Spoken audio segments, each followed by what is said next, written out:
تو اپنی زبان پہ حرف شکایت نہ لائے، ایک حرف شکایت کا نہ لائے۔ ایسا جواں مرد ہی اس راہ کا مسافر بن سکتا ہے، نہ کہ وہ لوگ جو چند روز کچھ پڑھا کر فوری نتیجہ نہ پا کر محنت کرنا چھوڑ دیتے ہیں، مردوں کی روش سے ہٹ جاتے ہیں اور عورتوں کا شیوا اپنا لیتے ہیں، شکوہ شکایت کو اپنا وظیفہ بنا لیتے ہیں۔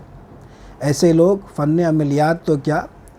زندگی کے کسی بھی شعبے میں، کسی بھی فن میں کبھی کامیاب نہیں ہو سکتے۔ لہٰذا آج کی اس تیسری نشست میں جو 3 سبق میں دینے والا ہوں، گزشتہ 2 نشستوں میں جو باتیں بتائی گئیں اور جن معمولات کی طرف اشارہ کیا گیا، ان پر عمل پیرا ہونے کے ساتھ ایڈیشنل اگر آپ نے ان 3 چیزوں کو شامل کر لیا اور اس طور پہ شامل کر لیا اور اس پر ایسے استحکام اور دوام حاصل کر لیا کہ ان معمولات کا چھوٹنا آپ کو بے چین و بے قرار کر دے، تو پھر آپ یقین جانیں کہ آپ اہل ہو جائیں گے اس فن کو سیکھنے کے لیے، اور پھر آپ کسی بھی مرشد یا استاد فن کی خدمت میں حاضر ہو کر اس فن کو بآسانی سیکھ سکیں گے، اور اس میں ہر قسم کی شیطانی رکاوٹیں دور ہوں گی، اور صالحین اور فرشتوں کی دعائیں آپ کے ساتھ ہوں گی، آپ کی دعاؤں پر ان کے آمین کی مہر ہوگی۔ اگر آپ نے ان 3 نشستوں میں جو اسباق دیے گئے ہیں ان پہ آپ نے عمل پیرا ہو کر اپنا روحانی سفر شروع کیا، تو اب سوال یہ پیدا ہوتا ہے کہ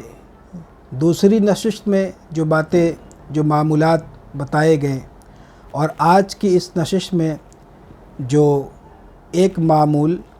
اور 2 اصول جو میں بتاؤں گا، ان تمام چیزوں پر استحکام اور دوام حاصل ہونے کی مدت کیا ہے؟ تو اس پر ہر ایک سالک، ہر ایک جد و جہد کرنے والا، محنت مشقت کرنے والا، روحانیت کا طالب، اس کے قوا کے مطابق، اس کی صلاحیت کے مطابق مختلف عرصے اس میں لگ سکتے ہیں۔ 1 سال سے لے کر 3 سال کا عرصہ لگ سکتا ہے۔ آپ لوگوں کو خود اس بات کا تجربہ ہوگا کہ کسی چیز کو آپ کرتے ہیں، پھر چھوڑ دیتے ہیں، پھر کرتے ہیں، پھر چھوڑ دیتے ہیں، پھر کرتے ہیں، پھر چھوڑ دیتے ہیں، تو کرنے چھوڑنے کے اس کشم و کش اور جد و جہد کے بعد تب کہیں جا کر ایک عرصے کے بعد کسی چیز میں مستقل مزاجی پیدا ہوتی ہے اور اس میں دوام اور استحکام حاصل ہوتا ہے۔ تو یہ دوام اور استحکام حاصل کرنا یا اس کا ہونا، یہ آپ کی باطنی صلاحیت پر موقوف ہے کہ آپ اس کو کتنے دنوں میں، یا آپ کے جذبے پر، آپ کے شوق پر یہ ڈیپینڈ کرتا ہے کہ آپ اسے کتنے دنوں میں آپ ان سب چیزوں کے پابند اس طور پر ہو جائے کہ آپ کے استاد یا آپ کے مرشد کو آپ کے ان معمولات کی پابندی پر اعتماد اور یقین ان کو حاصل ہو جائے، یعنی کہ ان کو اس بات پر یقین ہو جائے کہ ہاں اب آپ بالکل پابند ہو گئے ہیں ان معمولات کے۔ تو یہ 1 سال سے لے کر 3 سال کے عرصے تک بھی ہو سکتا ہے، یا اس سے کم کا زمانہ بھی لگ سکتا ہے، یا اس سے زیادہ بھی وقت لگ سکتا ہے۔ تو اس میں گھبرانے کی بات نہیں ہے، بس عزم مصمم اور طلب صادق دل میں رکھنی ہے۔ انشاءاللہ تعالی آپ منزل نشیں ہوں گے، اور خیر و عافیت کے ساتھ منزل نشیں ہوں گے، بامراد ہوں گے، کامیاب ہوں گے۔ آج کی تیسری نشست کا جو پہلا سبق ہے وہ ہے نماز تہجد۔ یہ وہ پیرامیٹر ہے جس سے آپ کی روحانیت کی پیمائش ہوتی ہے، یعنی آپ کے اندر کس قدر روحانیت ہے، اس کا پیمانہ نماز تہجد ہے۔ یہ وہ آداب روحانی ہیں جس کو بجا لائے بغیر سالک کا سلوک مکمل نہیں ہوتا اور عاملین کے اعمال ناقص اور بے اثر رہتے ہیں۔ لہٰذا اگر آپ نے فرائض کو ادا کرنے کے ساتھ اشراق، چاشت، اوابین کی پابندی کے ساتھ اگر آپ نے نماز تہجد کو بھی اپنا نصب العین بنا لیا اور اس طور پر کاربند ہو گئے، پابند ہو گئے کہ اس کا چھوٹنا آپ کو بے چین و بے قرار کر دے، تو پھر آپ سمجھ لیں کہ آپ اس وقت بالکل آپ کسی بھی روحانی سفر کے لیے آپ بالکل بھی تیار ہوں گے۔ نماز تہجد وہ اولین زینہ ہے جس پہ چڑھ کے سالک روحانی مدارج طے کرتا ہے۔ اللہ تبارک و تعالیٰ کا ارشاد ہے وَالَّذِينَ يَبِيتُونَ لِرَبِّهِمْ سُجَّدًا وَقِيَامًا، یعنی یہ وہ لوگ ہیں جو سجدے اور قیام میں اپنی رات گزار دیتے ہیں۔ تو پوری شب بیداری کا بھی نہیں، اخیر وقت میں اٹھیے، طلوع فجر سے قبل تہجد کی نماز کم از کم 2 رکعت ادا کیجیے، اور زیادہ جس قدر ہو اللہ توفیق دے 4، 8، 12۔ حضرت جابر رضی اللہ تعالی عنہ سے مروی ایک حدیث ہے، امام مسلم رضی اللہ تعالی عنہ نے اس کو روایت کیا۔ مفہوم حدیث یہ ہے کہ رات کے وقت ایک ایسی گھڑی، ایک ایسی ساعت ہر شب میں آتی ہے کہ جس میں بندہ مومن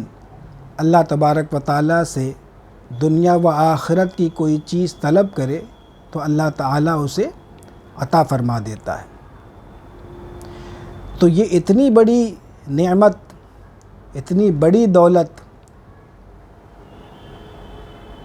یہ تہجد گزاروں کو ہی تو میسر آ سکتا ہے نا۔ جو لوگ تہجد گزار نہیں ہیں، جو طلوع فجر سے قبل اٹھنے کے عادی نہیں ہیں، وہ استقبال فجر کا بھی لطف نہیں اٹھا سکتے۔ تو یہ کتنی بڑی بات ہے۔ لہٰذا اللہ تبارک و تعالیٰ سے اس آداب روحانی یعنی نماز تہجد کی توفیق مانگنی چاہیے کہ اللہ تعالیٰ ہمیں اس کا پابند بنائے۔ جیسا کہ ہم نے عرض کیا کہ یہ وہ پیرامیٹر ہے جس سے آپ کے روحانی درجات کا تعین ہوتا ہے، اس کی پیمائش ہوتی ہے۔ تو اللہ تعالیٰ ہم سب کو نماز تہجد کا پابند بنائے۔ نمبر 1۔ نمبر 2، فنائے نفسی، یعنی اپنے اخلاق رذیلہ کو اخلاق حمیدہ سے بدل دینا۔ غیبت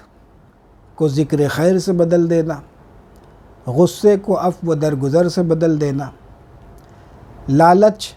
کو قناعت سے تبدیل کر دینا، حسد کو غبطہ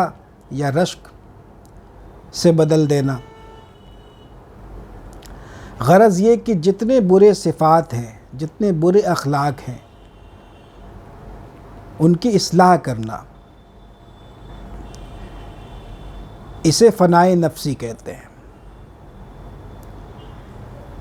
بسیار خوری کو کم کھانے سے،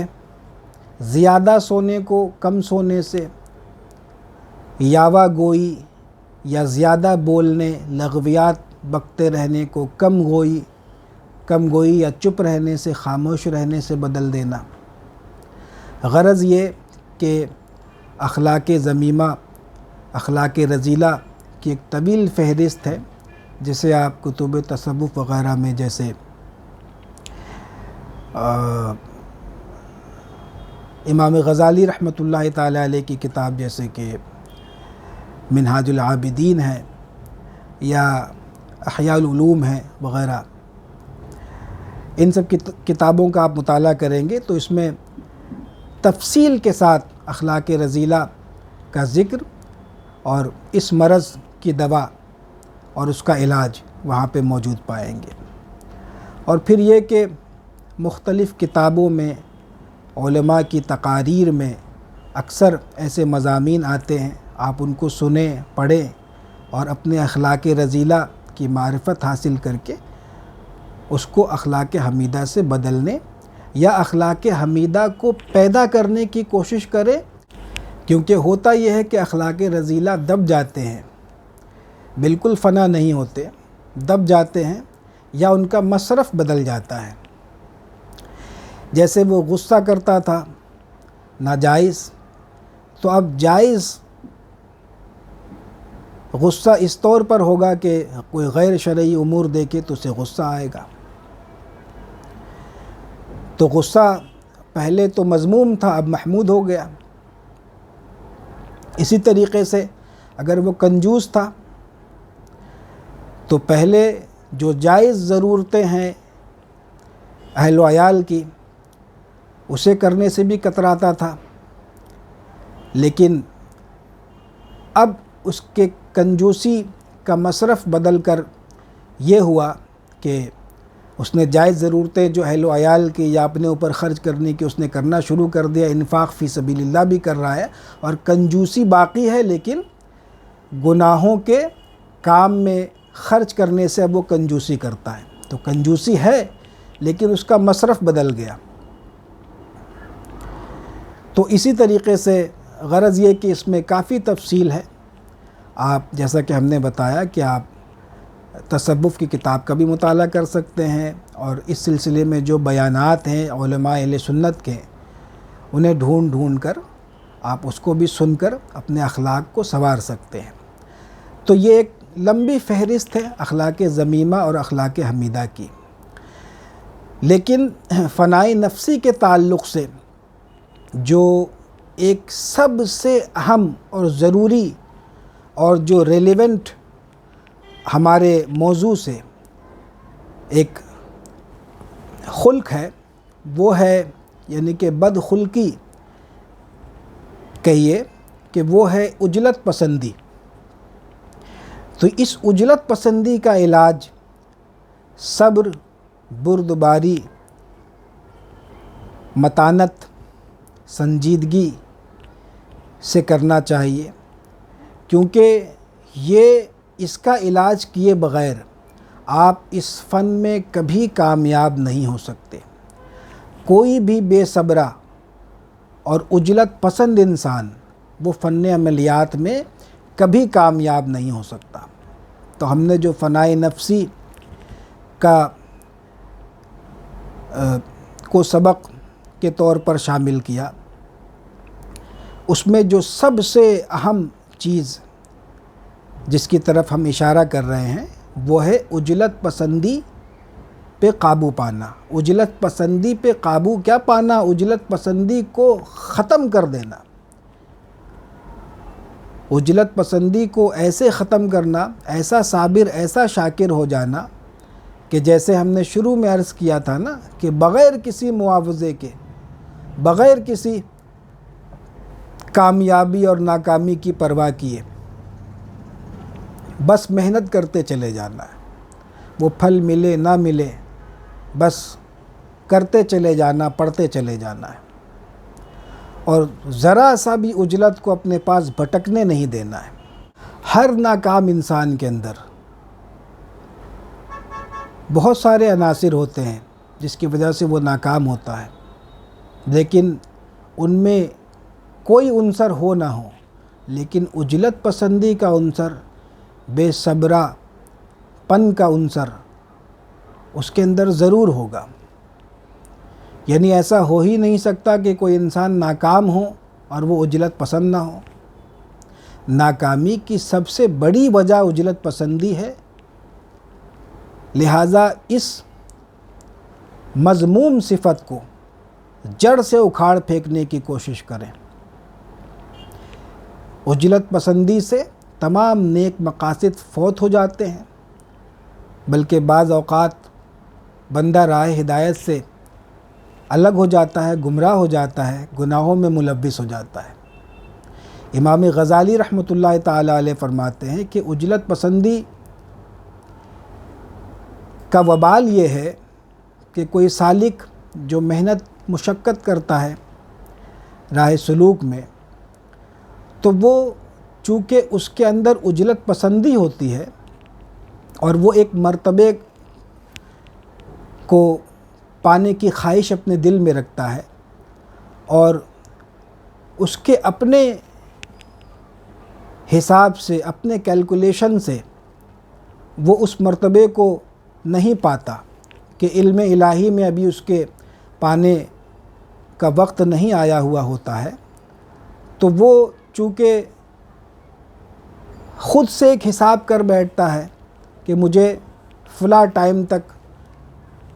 یہ مرتبہ یا یہ منصب یا یہ مقام یا یہ حال میسر ہو جانا چاہیے،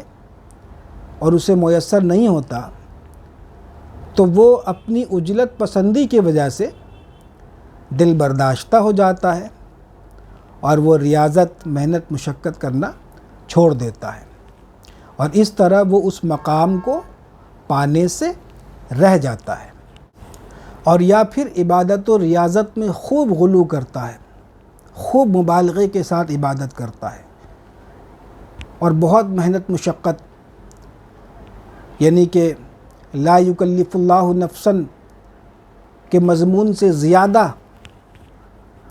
کوشش کرتا ہے، تو پھر نتیجہ کیا ہوتا ہے کہ اس کا وہ مقام یا وہ حال جس کے حاصل ہونے کا وقت ابھی علم الہی میں نہیں ہوتا، لیکن یہ ریاضت میں، عبادت میں غلو کرنے کی وجہ سے، جو کہ اس کی عجلت پسندی کا نتیجہ ہوتی ہے، پھر دل برداشتہ ہو جاتا ہے، پھر دعا کرنا اور اللہ تبارک و تعالیٰ سے طلب کرنا چھوڑ دیتا ہے۔ اس طرح وہ ہمیشہ کے لیے اس مقام سے محروم رہ جاتا ہے۔ پھر عجلت پسندی کا ایک اور وبال ہے، جیسے امام غزالی نے لکھا کہ بعض دفعہ ایسا ہوتا ہے کہ سالک کو کسی مسلمان سے کوئی تکلیف پہنچتی ہے، کوئی مسلمان اس پہ ظلم کرتا ہے، تو یہ عجلت کے باعث اس کے لیے بد دعائیں شروع کر دیتا ہے۔ پھر یہ ہوتا ہے کہ اس کی بد دعا کے اثر سے وہ مسلمان ہلاک ہو جاتا ہے، اور اس طرح یہ بندہ خدا اپنے حد سے تجاوز کر جاتا ہے اور پھر اللہ تعالیٰ کے عتاب کا شکار ہوتا ہے۔ اور اس عجلت پسندی کا سب سے بڑا وبال یہ ہے کہ بندے کا ورع فوت ہو جاتا ہے۔ تو جب اس کا ورع فوت ہو جائے تو وہ کسی بھی شے کی تہ تک پہنچنے اور اس کی باریکی کو جاننے سے رہ جاتا ہے۔ ورع پیدا ہوتا ہے کسی شے کی تہ تک پہنچنے سے۔ تو اگر بندہ متحمل مزاج نہ ہو، مستقل مزاج نہ ہو، بے صبرہ ہو، عجلت پسند ہو، تو اس کے اندر ورع کیسے پیدا ہوگا؟ وہ کسی شے کی باریکی تک پہنچے گا ہی نہیں، تو اس کے اندر میں ورع پیدا نہیں ہوگا۔ اور ورع کے تعلق سے حضرت شیخ ابو سلیمان دارانی رحمۃ اللہ تعالی علیہ فرماتے ہیں کہ جس طرح رضا کا آغاز قناعت ہے، ایسے ہی زہد کا آغاز ورع ہے۔ یعنی بندہ زاہد نہیں کہلا سکتا یا مقام زہد پر فائز نہیں ہو سکتا یا اس کے اندر زہد پیدا نہیں ہو سکتا جب تک اس کے اندر ورع کا آغاز نہ ہو۔ ورع یہ زہد کی ابتدا ہے اور اس کی انتہا زہد ہے۔ ایسے ہی قناعت یہ رضا کی ابتدا ہے اور یہ اپنے جب منتہا کو پہنچ جائے قناعت تو اس کو رضا کہتے ہیں۔ رضا کی ابتدا قناعت ہے اور زہد کی ابتدا ورع ہے۔ تو جب بندہ متحمل مزاج نہیں ہوگا، صابر نہیں ہوگا، تو اس کا ورع فوت ہو جائے گا۔ ورع فوت ہونے کا معنی یہ ہے کہ وہ کسی بھی شے کی باریکی تک، اس کی تہ تک پہنچنے کا ملکہ اپنے اندر نہیں رکھتا، اور جس کا ورع فوت ہو جائے وہ اپنے کسی بھی کام میں تحمل مزاجی، بردباری، ضروری غور و فکر اور تفکر سے کام نہیں لے گا، بلکہ ہر کام میں وہ عجلت پسندی اور جلد بازی کا مظاہرہ کرے گا، جس کے نتیجے میں لغزش کھائے گا اور منازل خیر و استقامت کے حصول سے رہ جائے گا، اپنی ضروری اور بنیادی حاجتوں کو پانے سے بھی محروم رہے گا۔ تو یہ عجلت پسندی کے نتیجے میں جو ورع کا فوت ہونا ہے، یہ راہ سلوک کی ابتدائی رکاوٹیں ہیں، اور روحانیت کے طالب علموں کے لیے یہ بہت بڑی رکاوٹ ہے جو شروع ہی میں پیش آتی ہے۔ تو اس پہ قابو پانا، اس کا علاج کرنا، اور اس بری صفت کو، عجلت پسندی کی اس مذموم صفت کو جڑ سے اکھاڑ پھینکنا، یہ نہایت ضروری ہے۔ نمبر 3 ہے توبہ صحیحہ۔ اپنے ہر قسم کے گناہوں سے تائب ہونا، اللہ تعالیٰ کی بارگاہ میں توبہ کرنا، استغفار کرنا، اور یہ عزم کرنا کہ زندگی میں دوبارہ کبھی اس گناہ کے قریب نہیں بھٹکیں گے۔ تو جب آپ توبہ صحیحہ کریں گے تو بالکل ایسے پاک ہو جائیں گے، جیسا کہ حدیث کا مفہوم ہے کہ توبہ کرنے والا ایسے پاک ہو جاتا جیسے اس کی ماں نے اسے آج جنا ہو، جیسے نوزائیدہ بچہ ہوتا ہے، بالکل گناہوں سے پاک۔ تو اپنے ہر قسم کے چھوٹے بڑے گناہوں سے توبہ کرنا، استغفار کرنا، اور یہ ایک تسلسل کا عمل ہے۔ توبہ ایک تسلسل کا عمل ہے، یعنی توبہ پہ استقامت توبہ کرتے رہنے سے ہی حاصل ہوتی ہے۔ تو توبہ کرنا، کیونکہ بغیر توبہ کیے اپنے گناہوں سے آپ اس راہ سلوک کے سفر میں جانے یا چلنے کے اہل نہیں ہو سکتے۔ یعنی اس کی اولین شرط یہ ہے کہ آپ سب سے پہلے اپنے تمام گناہوں سے توبہ کریں، کیونکہ اگر آپ سچی توبہ نہیں کریں گے تو آپ کے اعمال جو ہیں، جو عبادات ہیں، وہ بے رونق ہوں گے، اور آپ اس کو محض ایک فارمیلٹی یا ڈیوٹی یا عادت کے طور پر آپ اس کو ادا کریں گے۔ آپ کو اس عبادت میں کوئی لذت محسوس نہیں ہوگی، کوئی روحانی لذت یا تاثیر آپ اس میں ہرگز محسوس نہیں کریں گے جب تک کہ آپ اپنے گناہوں سے تائب نہ ہو جائیں۔ تو جو بندہ مکمل طور پہ تائب نہیں ہوتا ہے اور معاذ اللہ رب العالمین اگر کسی بڑے گناہ میں ملوث ہے، تو اس کا نماز پڑھنا اور نوافل ادا کرنا اور روزے رکھنا، وہ خود اس بات پہ غور کرے گا کہ وہ اس کو کر تو رہا ہے، لیکن اس کے کرنے سے جو ایک روحانی تاثیر یا لذت جو پیدا ہونی چاہیے، وہ محض اسی التواء توبہ کی وجہ سے وہ نہیں پیدا ہو پا رہی ہے۔ توبہ کو ملتوی کرنے کی وجہ سے وہ اس روحانی لذت کے حصول اور اس کی تاثیر سے محروم ہے۔ آپ جس راہ کے مسافر بننا چاہتے ہیں، یہ دراصل راہ سلوک ہے، اسے آپ روحانیت کی راہ بھی کہیے۔ تو یہ جو راہ ہے، اس میں چلنے والا جو سالک ہوتا ہے یا محنت کرنے والا، مشقت کرنے والا، عزائم پڑھنے والا جو عامل ہوتا ہے، صوفیہ کے طریقے پر، عامل محض کی بات نہیں بلکہ صوفیہ کے طریقے پر، جو سلوک کے طریقے پر اعمال بجا لاتے ہیں، تو وہ ہمیشہ ایک روحانی فضا میں رہتے ہیں، انہیں ہمیشہ ایک روحانی فضا میسر ہوتی ہے یا رہتی ہے۔ تو جب بندہ کسی گناہ میں ملوث ہوگا تو وہ اس روحانی فضا میں نہیں رہ سکتا، میں اس کی ایک مثال دے کر کے آپ کو سمجھاؤں گا کہ ہر قسم کے گناہوں کی الگ الگ نحوستیں ہوتی ہیں، جس کا ذکر آپ احادیث میں، آثار میں اور قرآنی آیات میں بھی آپ کو دیکھنے سننے کو ملے گا۔ اس وقت مجھے بہت زیادہ مستحضر نہیں ہے،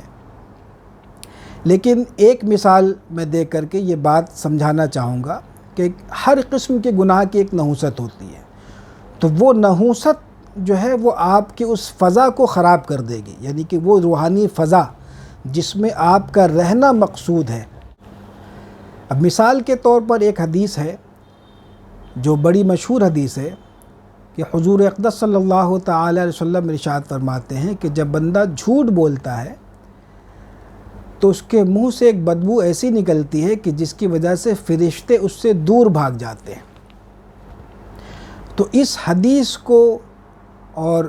جھوٹ کے گناہ کے اس وبال کو اگر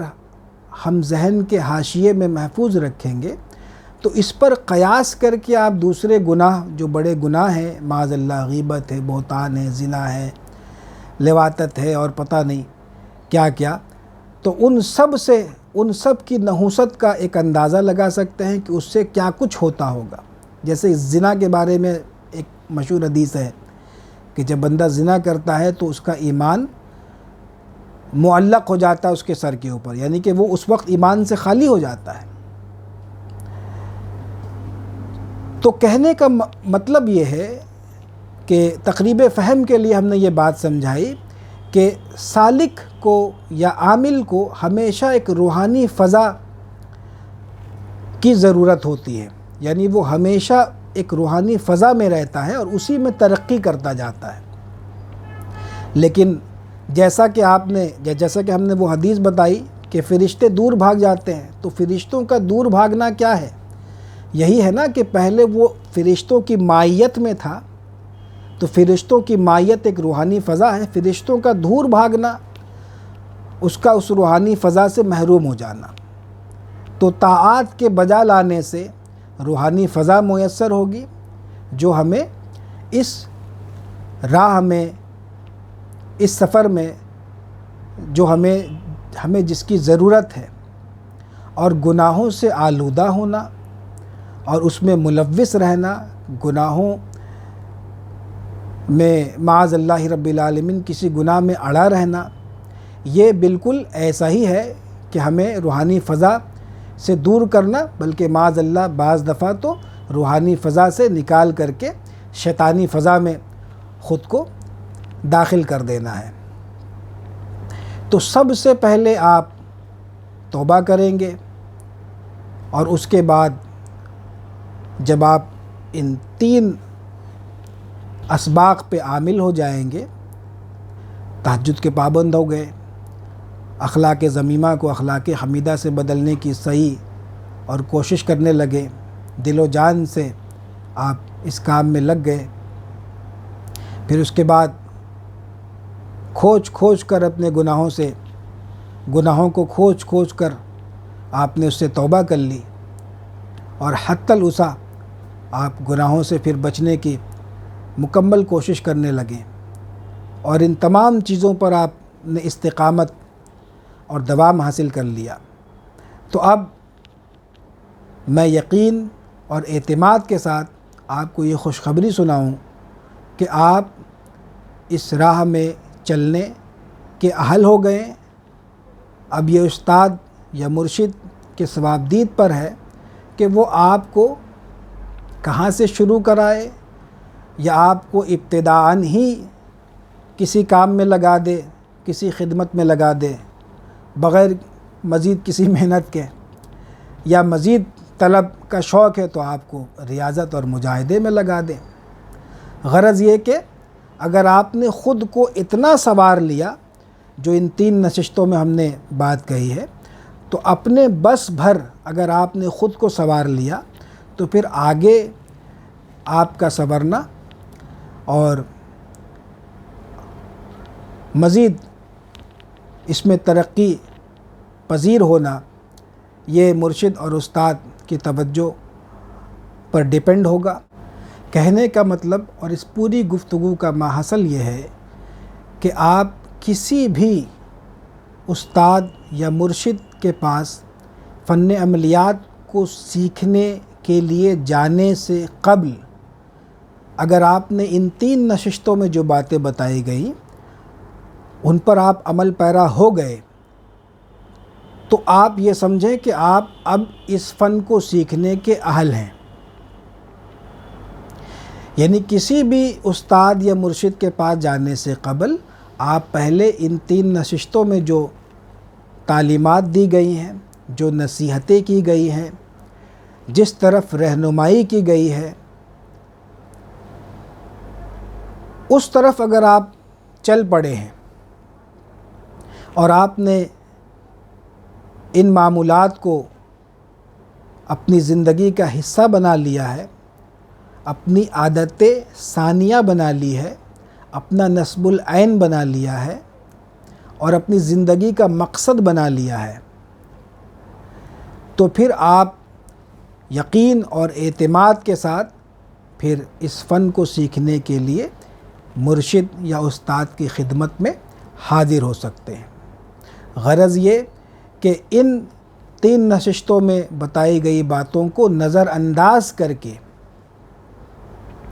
اگر آپ اس فن کو سیکھنے کا ارادہ کریں گے